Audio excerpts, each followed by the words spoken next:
Hello, Screen Watcher Nation. It is the Screen Watcher here, and I bet you thought after that hot tip of mini golf and pancakes that I was going to leave you hanging for the weekend.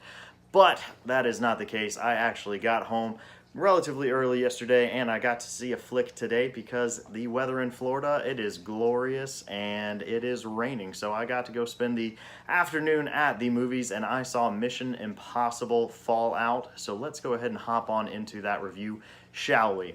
First, the cast. It is a long list of heavy hitters. We have a ton of reprisals in their roles, so let's jump on into that before I get into the movie itself.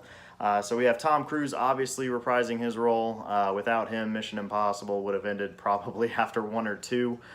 He's using his witchcraft magic to stay young and stay awesome at doing all of these crazy stunts.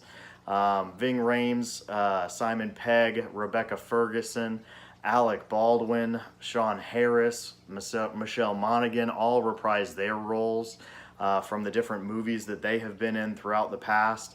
Ving Rhames has come in and out of movies. Michelle Monaghan has come in and out of movies. She was in 3 and in Ghost Protocol for just like 30 seconds at the end there. So a lot of people from the entire saga of Mission Impossible, which I believe this is the 6th movie in the franchise, so they have been running strong. But then you add some big names to this, and again, I'm not even getting into secondary and tertiary characters here. These are main characters. You add Henry Cavill, obviously the Man of Steel, the legendary Superman character from the DC universe. He obviously was in the DC Justice League movie as well. He played Walker. You have Angela Bassett adding to the crew as well. Long list of movies that she's been in. The ones I know her best from are from Olympus and London Has Fallen.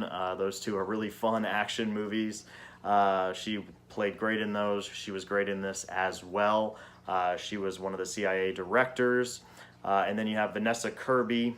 She's from the show The Crown, and she played the White Widow. So tons and tons of heavy hitting names in the cast and crew. I know I've said it before and I'll say it again. Some big crews like this, sometimes it works really well. Sometimes it does not work super duper well just because you have a big cast. But the Mission Impossible franchise has worked well with this. Because you have Tom Cruise really just being the main guy, and you have these other people circling around him and working around this main actor. And then they just kind of add in their little bits into the scenes. So let's jump into the movie, and I'll review how I felt about Mission Impossible Fallout. So the movie was pretty gosh darn good. I enjoyed it from the very beginning to the very end. It was actually pretty long. Would be one of my 2 things that I'd say negatively about it.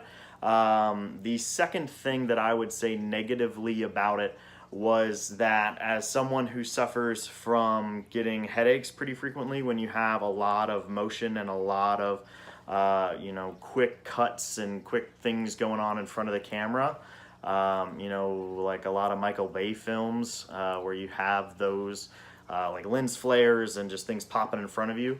I started to get a headache about midway through the movie, and it kind of dissipated because the pace slowed down a bit.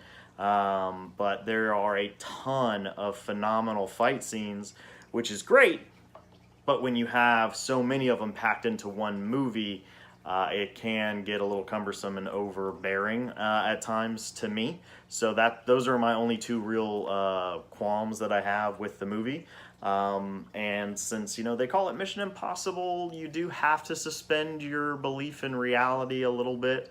It is impossible for these things to happen, and they called it Mission Impossible. So, hey, they gave themselves an out in that situation. But the action sequences were amazing.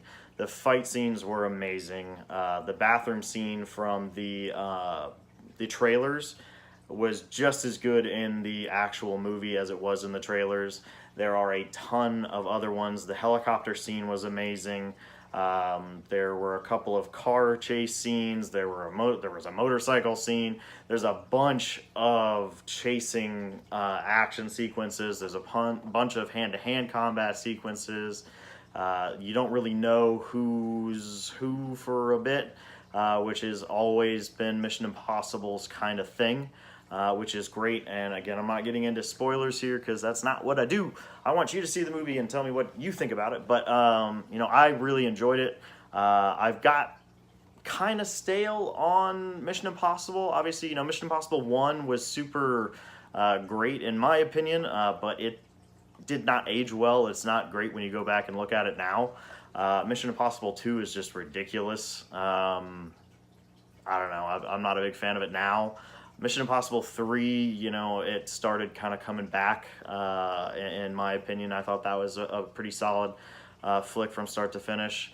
And then you get, you know, Ghost Protocol, and then you have Rogue Nation, and then now you have this movie, and they're really kind of upping the ante every time that they're coming back in with everything and adding better actors, better in-depth character development, better overall story arcs, as opposed to just like, oh, we got to get this list and then we got to keep this list out of the hands of bad people. But you know, there's layers of these movies now, and I really enjoy that because you can't quite follow the storyline unless you're really paying attention, and I like movies like that. As somebody who watches a lot of movies, unpredictability makes it more fun for me to go and see them. So have you seen Mission Impossible yet? I know it came out this week. So have you seen it? Let me know what your thoughts are down below in the comments. I know I don't get a lot of comments, at least here. I do get some on Facebook. So let me know what you thought about it. Like the video, subscribe to the channel, please. Always helps me out.